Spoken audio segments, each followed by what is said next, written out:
E aí, pessoal do Ideia, tudo bom com vocês? Eu sou o Samuel Fernandes e hoje eu estou trazendo a aula 8, Era Vargas, parte 2, História do Brasil. Então vamos lá. No final da aula passada, a gente falou do fim, com a intentona comunista, do fim do governo constitucional de Vargas. E agora a gente vai. Então já passamos pelo governo provisório, pelo governo constitucional e agora vamos para o governo ditatorial de Vargas, conhecido como Estado Novo. Vargas, a pretexto de um estado de emergência por conta da intentona comunista, fecha o Congresso Nacional e outorga a Constituição de 1937, a conhecida como Polaca, por ser inspirada no governo semifascista polonês da época. Então a gente tem esse estado de emergência, né, por conta da intentona comunista, e isso dá justificativa para que muita coisa seja feita, inclusive julgar e condenar pessoas, a prender, a polícia invadir a casa das pessoas, enfim. A gente tem o fim do federalismo, os estados deixam de ter a sua própria constituição e a gente tem agora um país com o poder mais centralizado nesse governante do estado, que é Getúlio Vargas. E a gente tem a supressão das instituições democráticas. Não podem mais existir partidos políticos, certo? Ou seja, estamos numa ditadura. Quem encontraria o presidente é repreendido a pretexto desse estado de emergência. Você não pode ter, você não pode discordar do governo atual, você não pode ter uma opinião política diferente, não pode fazer oposição. E as ordens de punição para você que o faz não são questionadas por conta desse estado de emergência. E a Constituição, ela é outorgada, ou seja, ela é imposta, certo? E aí a gente tem a estratégia do Getúlio para se manter no poder, né? Que é a propaganda. Ele cria o Departamento de Imprensa e Propaganda, o DIP, que coordena a propaganda oficial e censura os meios de comunicação, que é isso que eu falei, né? Você não pode fazer oposição ao governo, senão você vai ser censurado. Por bem ou por mal, você tem que apoiar o governo. A gente tem a criação da Hora do Brasil, que hoje é conhecido como Voz do Brasil, que é esse programa de rádio que, se não me engano, começa às 6 da noite, em que as principais notícias do país são passadas por ele, e que o Getúlio usou muito para se promover na época. Vocês veem ao lado da propaganda, o cartaz de propaganda do Getúlio, que essa propaganda getulista colocava o Getúlio como um salvador da pátria, né? E como vocês podem ver na imagem ao lado, muito dessa construção partiu do Ministério da Educação, que já fazia essa lavagem cerebral com as crianças sobre o Getúlio, isso é incrível. Então a gente tem a criação da disciplina de moral e civismo para colocar essas crianças na linha. A gente tem uma disciplina de coral com músicas nacionalistas, desfiles e paradas estudantis em datas comemorativas da nação, datas que exacerbam o nacionalismo, e o material didático que promovia a imagem de Getúlio Vargas, além de encomendas de músicas e romances, no caso livros, exaltando o governo. A gente vê aqui em seguida um exemplo não de uma encomenda como essa, mas da censura que era feita. A gente tem aqui uma música de Wilson Batista, em 1940, no meio do governo ditatorial do Estado Novo, da Era Vargas, em que ele fala: quem trabalha é quem tem razão, eu digo e não tenho medo de errar. Quem trabalha é quem tem razão, eu digo e não tenho medo de errar. O bonde de São Januário leva mais um operário, sou eu que vou trabalhar. Antigamente eu não tinha juízo, mas resolvi garantir o meu futuro. Vejam vocês, sou feliz, vivo muito bem. A boemia não dá camisa a ninguém. Vivo bem. Antigamente eu não tinha juízo, mas resolvi garantir meu futuro. Ou seja, o Wilson está dizendo aqui que ser um trabalhador é muito bom e dignifica o homem, isso é muito legal. Isso em meio à Era Vargas, ou seja, quando havia a censura. E aí eu trouxe uma música dele depois que o Vargas já se suicidou, quando ele teve o seu governo constitucional, depois da Era Vargas,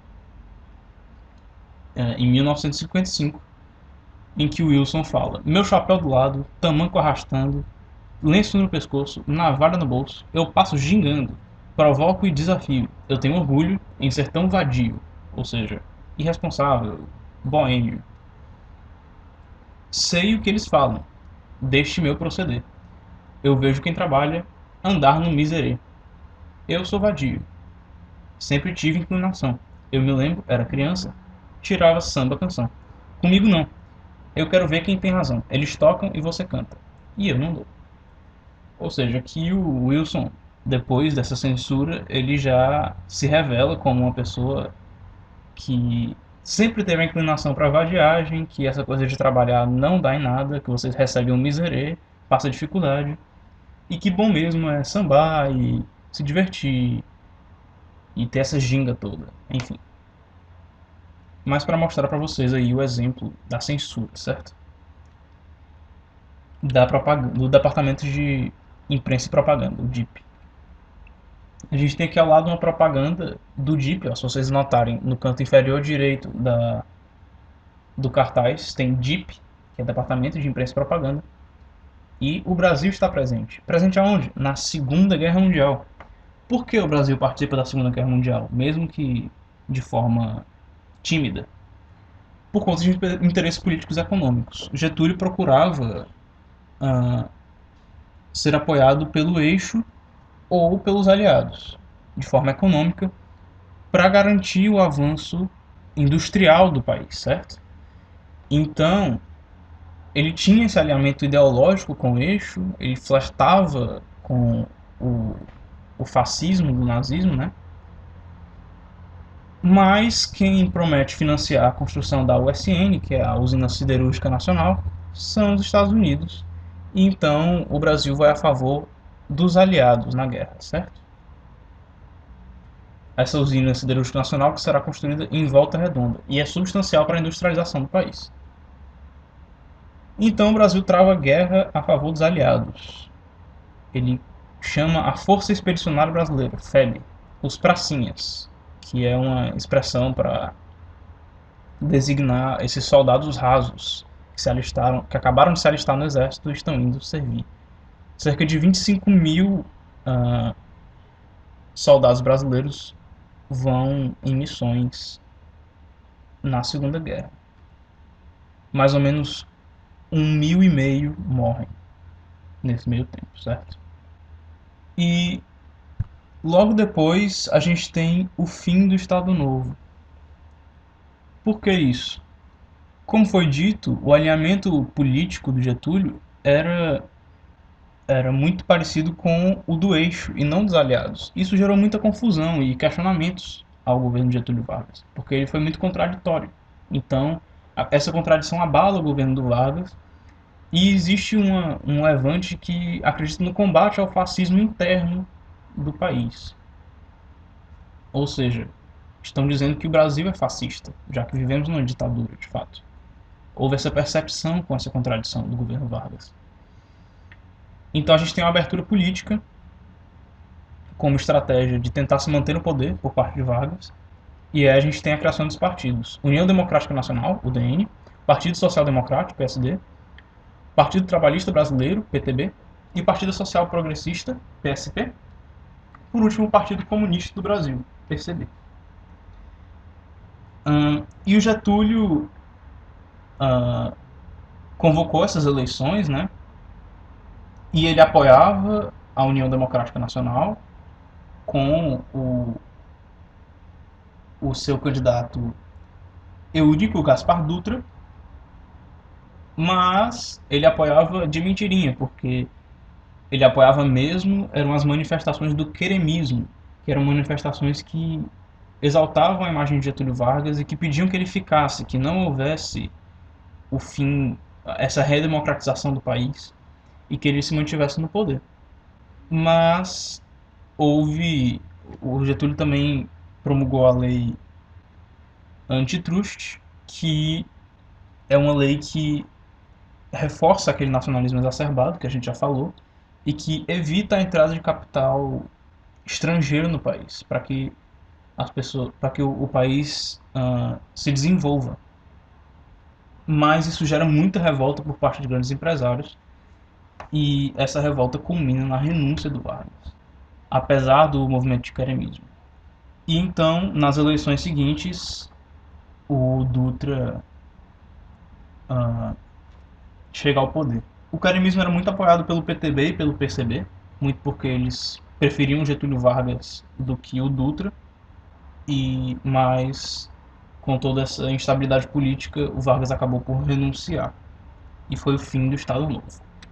E para arrematar, a gente vai fazer aqui uma visão geral da era Vargas, onde houve a recuperação da cafeicultura.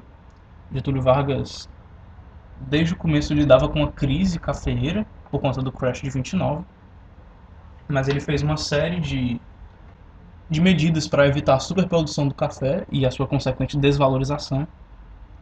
Queimou reservas de sacas de café enormes que o governo tinha reservados.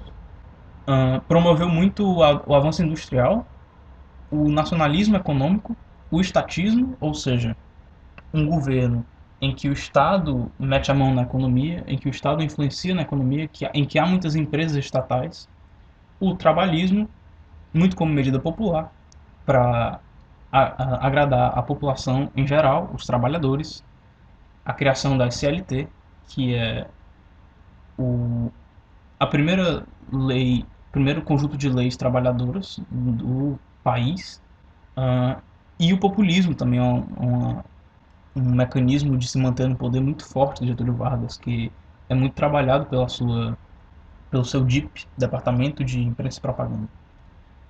Getúlio era conhecido como pai dos pobres, pela sua característica populista, e tem um detalhe que eu gosto muito, que para exaltar esse populismo, ele sempre começava seus discursos no rádio, na Hora do Brasil, com trabalhadores do Brasil, como vocativo, para se referir às pessoas. Então, o populismo era essa característica muito forte também do governo do Vargas. Então, galera, por hoje é só. Muito obrigado pela atenção de vocês. Eu peço que vocês avaliem o vídeo, se gostaram ou não. Que vocês deixem suas dúvidas nos comentários, vou tentar responder todas. Se vocês gostam do conteúdo do Cursinho Ideia, fiquem à vontade para se inscrever no canal e seguir o arroba no Instagram, arroba Cursinho Ideia, que lá a gente tem várias dicas também para o vestibular, tá certo? Bons estudos, pessoal. Até a próxima, hein? Valeu!